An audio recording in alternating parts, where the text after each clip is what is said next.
back to the morning brief on Channels Television. And so it's time now to reflect on our progress as a nation, particularly as we prepare to celebrate 65 years of independence. So how far so far, particularly in different sectors of our national life, if you consider values and democracy, leadership, and, the other sectors. Last week, we interacted with the older generation. So this time around, we're speaking to younger minds. So let's welcome on this segment Mr. Ayodele Adio. He's a public affairs analyst and Deputy National Publicity Secretary of the Youth Party. Mr. Adio, thank you for joining us on the program.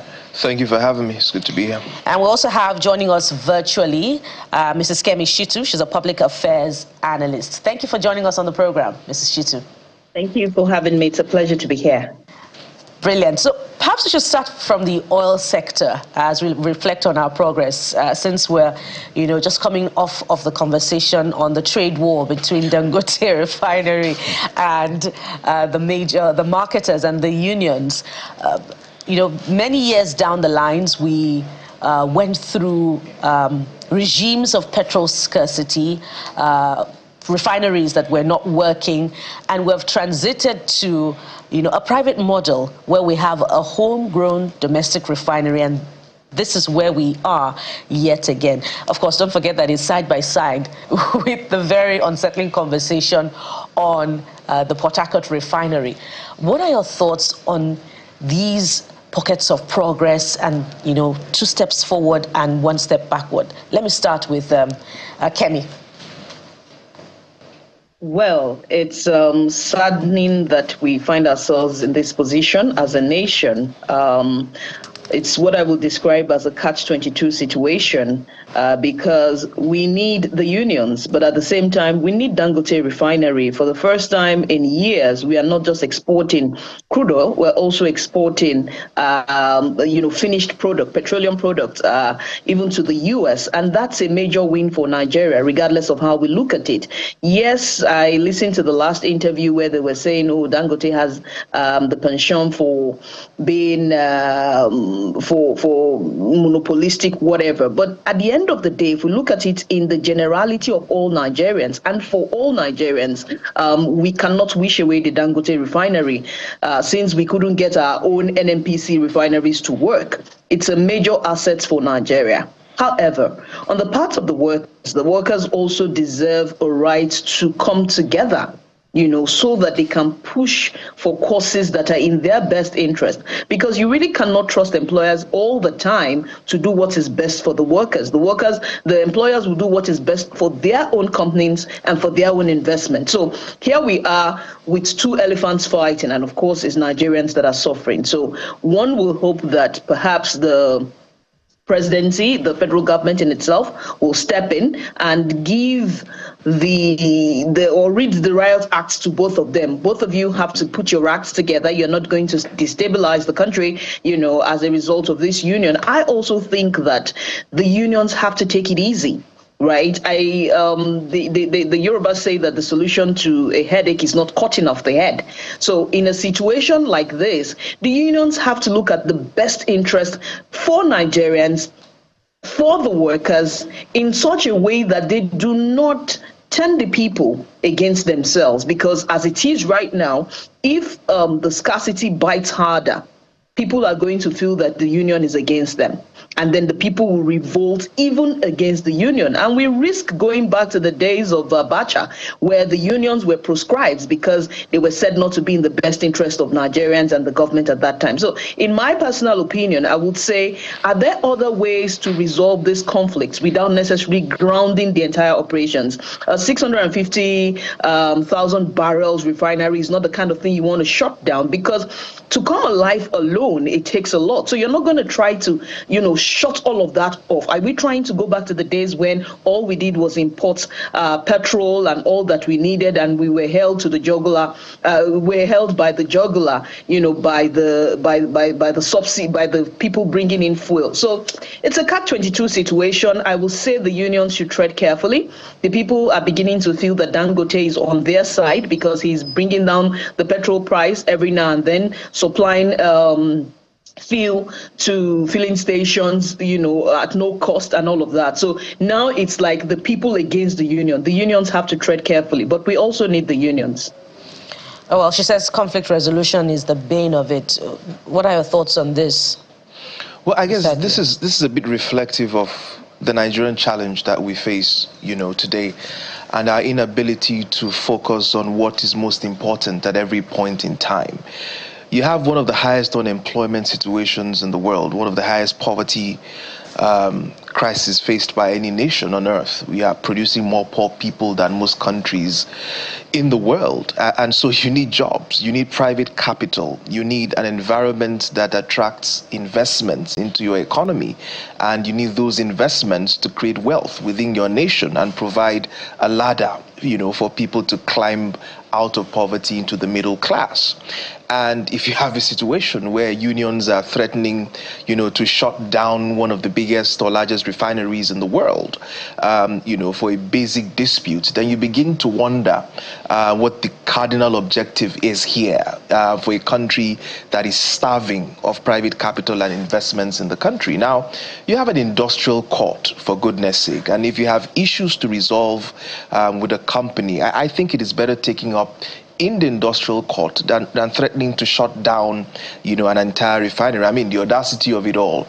I like you to just imagine what happens to a private university or private universities in this country if ASU threatens to shut them down, or what happens, to private hospitals if the unions, the medical unions, threaten to shut them down. So you need an environment where private capital thrives, an environment that attracts investments, an environment that creates meaningful opportunities for the Nigerian people.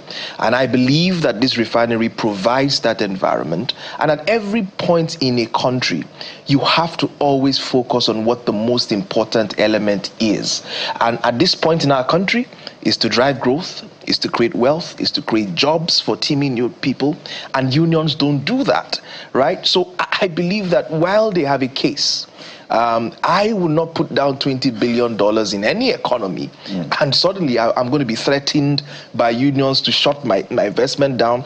And again, we forget that when this refinery opened, these unions refused to lift, this time not Pengasin, obviously. The other unions refused to lift products from the refinery for one excuse or the other. It was what even forced the refinery to pursue some sort of a market strategy to even deliver products directly to retailers, right? So you can't have your destiny after borrowing $20 billion in the hands of people who are going to be angry on any regular Sunday.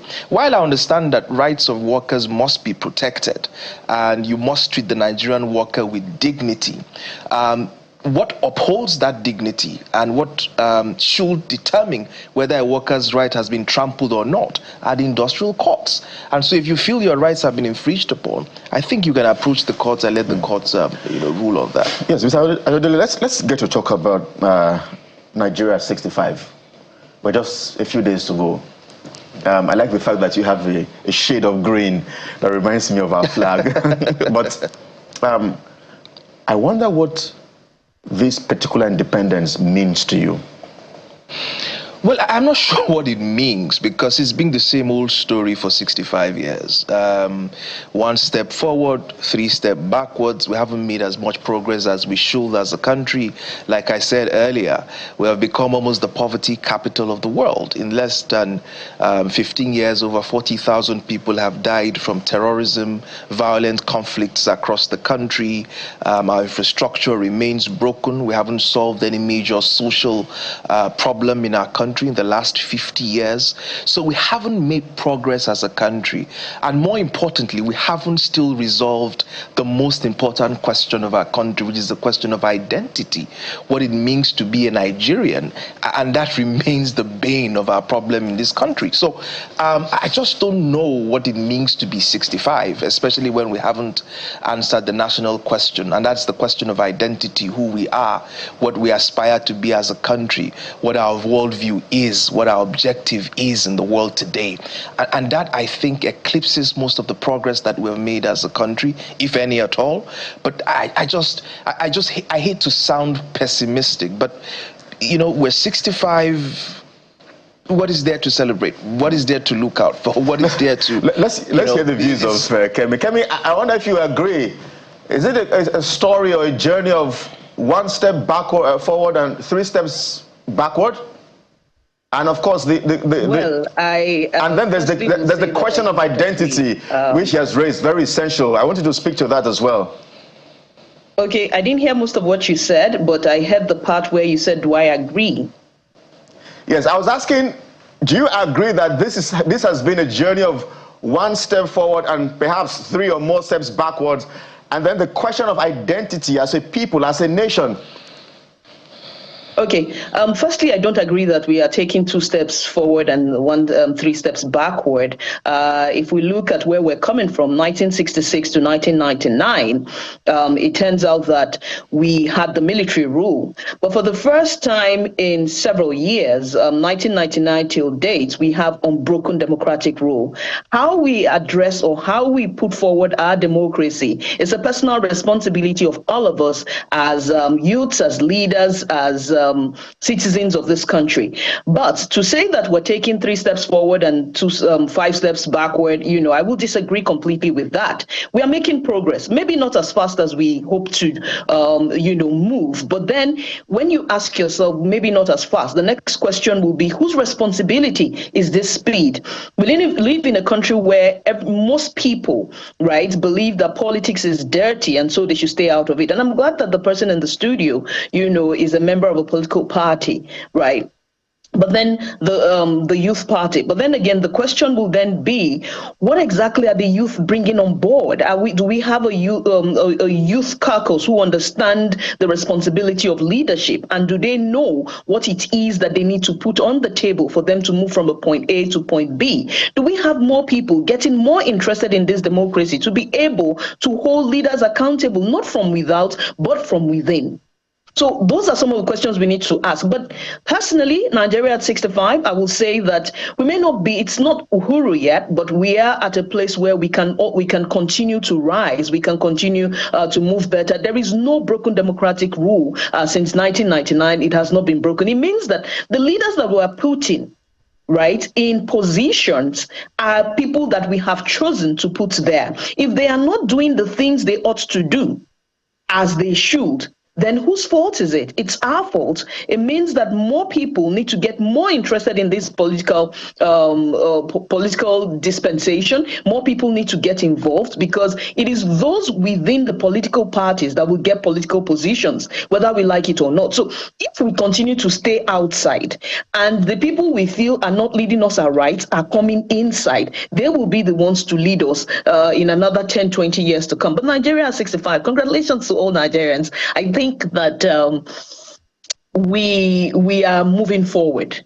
We are moving forward. Today, we have more people talking about patriotism. We have more people saying that, oh, yes, if Nigeria is going to be better, it's up to me. It's up to what I do. And for me, that's a major change. A few years back, 5 years ago, everybody wanted to dump down on Nigeria. Most people were talking ill of Nigeria. Oh, that country. Oh, that country. That country is this. That country is that. But today, you have more and more people, right, talking about how they want to be patriotic. More people are awakening to the responsibility that they also bear to Nigeria. And for me, that's a major, major win. And that ties beautifully into my next question, because you say it's about participation. But let's look at it from, the youth's perspective. And I'm looking at the age of our former heads of state and presidents. Here, Yakubu Gowon was 31. When he was military head of state. Late Muritala Mohammed was 36 when he was head of state. Former President Olusegun Obasanjo was 38 when he was first military head of state. Muhammadu Buhari, God rest his soul, was 41 when he was first head of state. And our current president, when he was first governor, was 47 years old. So it appears as if Nigeria has given its best to a current crop of leaders and past crop of leaders. So the question is, Mr. Adio, are the youths currently rising to the occasion, or is it a question of culture and political re-engineering that stifles the political space for the youths to be able to participate? Well, it's a question of economics, right? You can't participate in the political space today without the economic means to do so.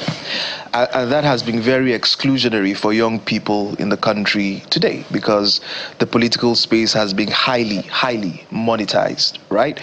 And I say this from someone who recently ran elections in this country. The political space has been very restrictive, and young people do not have the means to participate in the electioneering process because of the system that we've bequeathed, to young people. And many of the people that you listed ran into politics or got into politics at a time where it wasn't that highly monetized, and the system wasn't as compromised as we have today, right? So we have shortchanged young people a lot. Again, the facts, the data, as facts are stubborn things. Data is very transparent. Today, you have a GDP per capita of less than $1,000, about 864. In GDP per capita terms, we are 2 times poorer than the average Ghanaian, 3 times poorer than the average Ivorian. And what does that tell you as a country and as a people? We're not making progress as much as we should. There are 7 countries in the world today that are adding to the highest amount of poor people in the world. Global poverty reduced in the early 1990s when India lifted 300 million out of poverty, China did 700 million.